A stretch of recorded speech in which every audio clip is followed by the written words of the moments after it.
It's Friday coffee with your mortgage man, Eric. And today we're going to talk about the 3 misguided theories regarding car loans and how they affect your eligibility to buy a home. And look, man, I hear this every week. And I'm going to slide a bonus in at the end. Listen up, here we go. Misguided theory on car loans. Number 1 is, yeah, but my brother Jimmy's been making my payment for the last 12 months, so you don't have to count that, right? Wrong. Or at least a timeout. Let's dive into that a little bit deeper. Here's what we need to know. Were you, the one that's looking to get pre-approved for a home loan, were you the primary signer or were you truly the co-signer? Let's take a look at that. Because look, we need to see that long sheet, right? The bill of sale that shows who was the primary signer, who was the co-signer. We need to see that. So, if you are the primary signer at the top, no bueno. We're counting that against your debt versus income ratios, and there's no way around it. I don't care if Aunt Susie and Brother Jimmy were making the payments. It doesn't matter. Now, look, if you were the true co-signer, and Brother Jimmy was the primary, and Brother Jimmy has been making those payments for the last 12 months, and he can supply us proof, like with his last 12 months of bank statements showing that he's been making those payments, then yes, we can remove that liability from your shoulders so that you can potentially get approved for more of a home. So, little misguided theory there. You need to dive into the weeds to understand what that truly means. And now, misguided theory number 2 is, I hear this a lot. Yeah, but Eric, I got less than 10 months, man. There's less than, I heard if you have less than 10 months, you don't have to count that against me, right? Wrong. Here's what they say. Here's what FHA and conventional says. FHA really is saying no bueno. What their guideline says is this. If your installment loan, car loan, is more than 5% of your monthly income, no bueno, we got to count it. Think about that. You make 60 grand a year, 5 grand a month. That equates to $250 a month in a car loan. How many people do you know have a $250 a month or less car loan? Zero goose egg, right? Nobody does. Everybody's got $500, $600 a month in car loans, which is astronomical, which I'm going to get into that in the bonus thing, the little bonus slip in at the end. So, FHA really just saying, look, we're not going to do it unless you got a 15, 20-year-old car that you got a loan for, but nobody gives you a loan for a 15-year-old car normally. So, moving on to conventional. Conventional says this. If there's 10 months or less, we can remove it at the underwriter's discretion. And what does that mean? The underwriter's going to look at this and think and see, well, are they at the end or the top of their eligibility? In other words, are we squeezing in at 49% debt versus income ratio and we're omitting that debt just to get the 49%? The underwriter may not go for it at that point. Also, what's going to come into play is this. Do you have 10 months left or 2 months left, right? It's an underwriter's discretion. And how much in reserves, this is a big one, how much in reserves do you have? Do you have enough 10 months in reserves, what that means in a 401k, another savings account that you're not going to be using towards this transaction? Do you have that sitting in another account that you could pay this off if needed to be, so it's not a burden to you monthly financially? See where I'm going with this? So it is not just a gimme. Oh, it's less than 10 months. I heard you can get rid of it. No. Conventional loan, we can take a look at it. My advice to you is get with your lender. Hopefully it's me. Let's do a TBD, to be determined underwrite. Pop it into underwriting. Let's see what the underwriter says. Let's kind of get a judgment call now before we send you out looking for homes that you may not afford on paper, so that you're not going to get the loan for.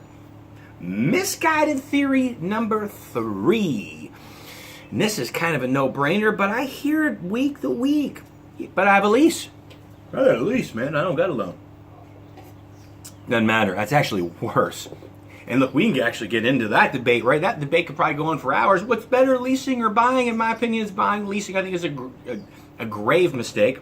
Nonetheless, if you're leasing a vehicle And I don't care if you're 10 months left, 5 months left, 1 month left. We have to count that lease payment in your debt versus income ratios, because we all know what happens at the end of the lease. Two things are going to happen. You're going to either buy out the lease, which rarely ever happens, or two, you're going to renew a lease. We know that's coming.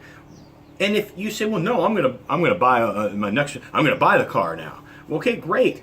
Buy the car. Get a regular loan, and we'll count that loan now into your debt versus income ratio. See? So we understand what's happening at the end of a lease. They are your three misguided theories when it comes to car loans and getting pre-approved for a home loan. Now, the bonus takeaway here is this. If we're honest with ourselves, we know that buying a vehicle is really an emotional decision it's come to nowadays. And what I mean by that is, no, I know we all need wheels to get to and from work and drop the kids off at school and take them to baseball practice and soccer. We got to get to the grocery store. I get that. The practical part of it, I get. But do we need a brand new vehicle that's $500, $600, $700 a month in a car payment when we only make $48,000 a year? Does that make sense? Is that pragmatic? No. That's an emotional purchase. Now, you know that buying or investing in rubber and metal is generally not a great investment. It just isn't. And why I say that, think about this. In 5 years and in 10 years, the $50,000 or the $38,000 you spend on that vehicle, how much will that vehicle be in 5 years and 10 years? Come on. Tell me, how much will that vehicle be in 5 years, 10 years, 15 years, right? Dramatically, significantly less. See where I'm going with that? Whereas if you were to invest into a home, how much would that home be worth in 5 years, 10 years, 15 years? Dramatically different equation, different comparisons here, right? The home is going to be worth a lot more. Now, think about this. Who made the better decision in this riddle or this analogy? You drive through an apartment complex and you see a brand new vehicle sitting underneath a carport in an apartment complex, and the payment on it's $724 a month, right? Versus you drive by a home in a nice community and somebody has a clunker or two clunkers sitting in their own driveway that they own, right? Yep, they can't show off that they got this brand new shiny car with the wonderful smell, but guess what? They bought a home. It's a true investment that's not going to lose value like a vehicle does. And they can raise their family in something that they own, opposed to an apartment that you people living above you, beside you, below you, right? So I think the takeaway here is, and I don't want to keep adding insult to injury here, but if we're honest with ourselves, a vehicle's just not a wise investment. Why would we not be in this for the long game and think, well, hey, I'll get myself a clunker for $3,000 rather than financing $43,000 so I have a nice shiny car that smells good and I can't afford to buy a home. And that vehicle that I paid for $43,000 for is going to be worth $12,000 in 8 years when I'm done paying off the loan at $723 a month, right? See what I'm going at? And look, and here's why I say this. And I think every lender and realtor face this weekly. I probably could pre-approve people, 2 to 3 more people a week, just myself, for a home if they didn't have an outlandish car loan payment. True, honest. They make $51,000 a year or $70,000 as a family, and they got $900 in car payments or $1,100 in car payments together as a family, 2 car payments, right? And I can't approve them.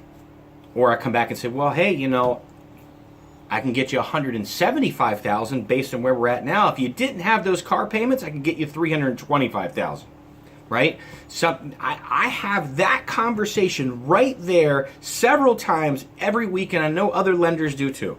So something to just chew on, think about, that if we went about buying a vehicle in a more of a pragmatic sense, and an end game view, we would have many more home buyers. You don't need the shiny car. You really don't. You're making $45,000 a year, and there's no sense in having a $700 a month car payment. And now I can't qualify you for a home. So that beautiful car is going to sit under a carport in an apartment complex. It's not, you see where I'm going with this?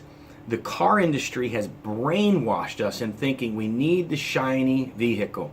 And the heck with housing. We can live in an apartment. Anyhow, with that said, it's Friday Coffee with your mortgage man, Eric. 602-757-2171. Have a great day. We'll see you.